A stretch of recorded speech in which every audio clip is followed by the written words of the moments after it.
In January 2026, when the USS Abraham Lincoln and its strike group zoomed into the Persian Gulf to face off with Iran, military analysts in Beijing saw a chance to exploit a weakness. They thought the Pacific was up for grabs. But what unfolded next showed that the U.S. Navy never leaves a gap unattended. China's move to test that theory turned out to be a costly blunder. For decades, the United States has kept a careful balance of power across both oceans, rotating carrier strike groups between the Pacific and the Atlantic. The Middle East has always been a hot spot for American influence. But early 2026 was a real turning point. Tensions in the Persian Gulf were through the roof, with Iran making serious threats to shipping lanes and Houthi attacks ramping up in the Red Sea. The Pentagon decided it was time to act, sending the USS Abraham Lincoln and its whole strike group to the region. This Nimitz-class supercarrier, packed with 90 aircraft, left the Pacific ready for action.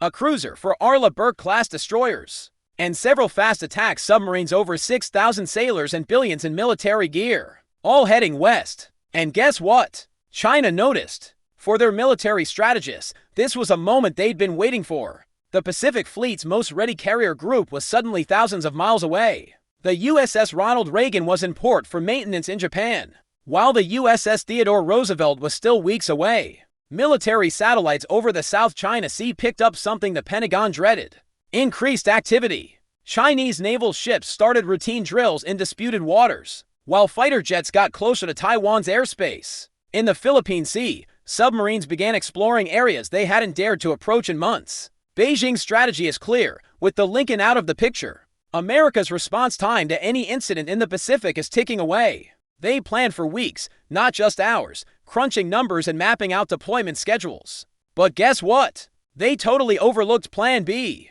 China's analysts missed a key part of American naval strategy: redundancy. While the Lincoln was heading to the Persian Gulf, the U.S. Navy quietly kicked in what some call the Pacific Shield Protocol. They redirected the USS Carl Vinson, which was supposed to be training near Hawaii. Just 72 hours later, a Nimitz-class carrier was on the move. An aircraft was quietly positioning itself in the Western Pacific, its moves kept under wraps and its presence unnoticed. But that was just the tip of the iceberg. What China couldn't see on their satellites was what was lurking below. The U.S. Navy submarines, known for being the most dangerous part of any military, had been stealthily repositioning.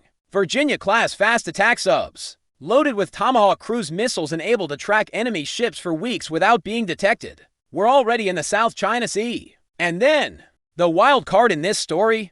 The USS Ohio. This beast is a guided missile submarine, and it's massive, carrying 150 for Tomahawk cruise missiles. That's more firepower than most countries have. When Chinese naval ships kicked off their exercises, they had no clue they were being watched from 400 feet below. On January 19, 2026, Chinese military planners decided to ramp things up, sending a fleet, including the Liaoning carrier group, toward the Scarborough Shoal, which is a hotly disputed area. The Philippines, a close ally of the U.S., claims this area as its own. This move was bold and aimed at testing how America would react. Within just 3 hours, something surprising happened.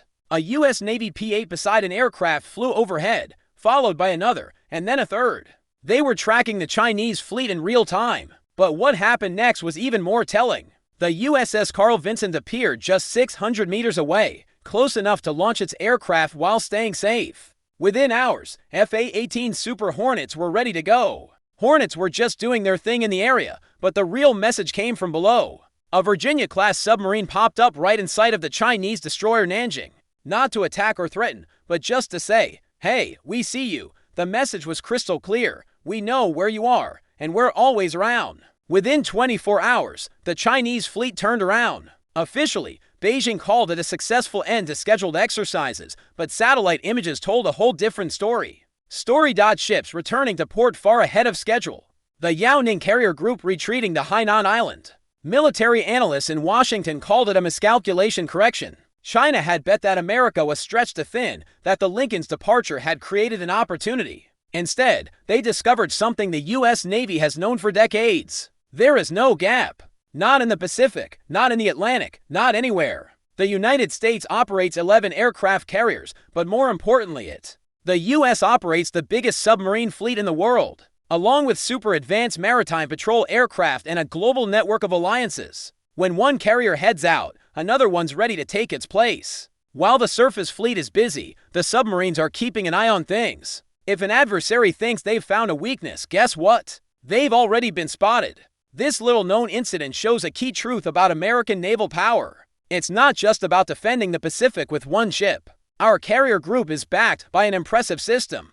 We've got satellites tracking every ship and submarines hiding for months. It's all about one idea: we're always watching. China learned this the hard way in January 2026 when they thought they found a gap. It was a trap. Meanwhile, the USS Abraham Lincoln is in the Persian Gulf, keeping an eye on Iran. We've got it all covered. Leaving the door unlocked, not a chance. Curious about how the USS Abraham Lincoln is handling the Iran situation? Check out the video. Don't forget to subscribe and hit that bell for updates.